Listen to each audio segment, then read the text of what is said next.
So while studying about K-means clustering, I always had the doubt that how do the centroids know that which is the correct position to move in K-means clustering. What I mean to say is that in K-means clustering, which is a form of unsupervised machine learning algorithm, you know how are the clusters formed, right? For example, this is your data set where these data points form a cluster 1 and these data points form a cluster 2. Now, the K-means clustering initialized two data points randomly, C1 and C2, which are the proposed centroid position, centroid or average of the corresponding clusters. Now the K-means clustering doesn't know the correct position of these clusters, right? So what does it do? It initializes the data points randomly, and through many iterations, it converges to its correct position. Like C1's correct position could be around here, and C2 correct position could be around here, right? So how does it do it that? It assigns these in first iteration it randomly initializes these data points, right? And in second iteration onwards it takes the assigns each data point to its nearest centroid.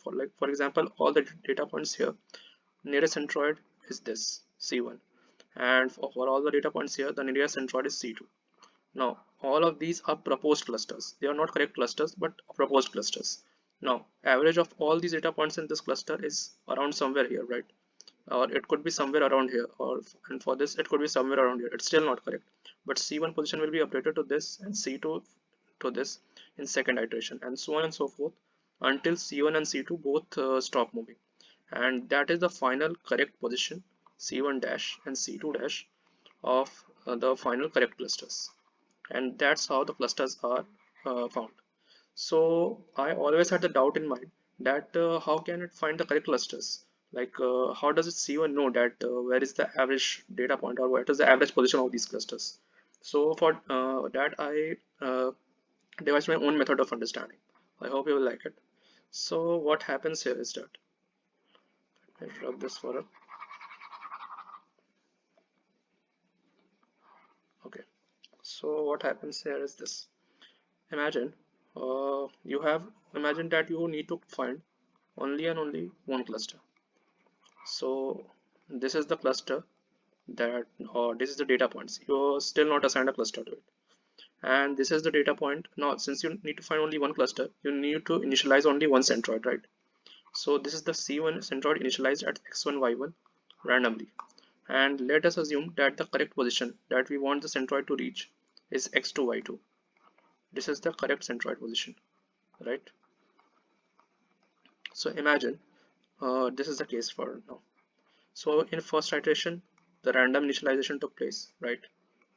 In second iteration, what happens is that the all these data points are assigned to the nearest centroid. No, there is only one centroid, so certainly all these data points are assigned to this. So these form a cluster for now, only for now. It's not the correct cluster, but for now. Now, what is the average or the centroid of this proposed cluster? What is a proposed cluster centroid?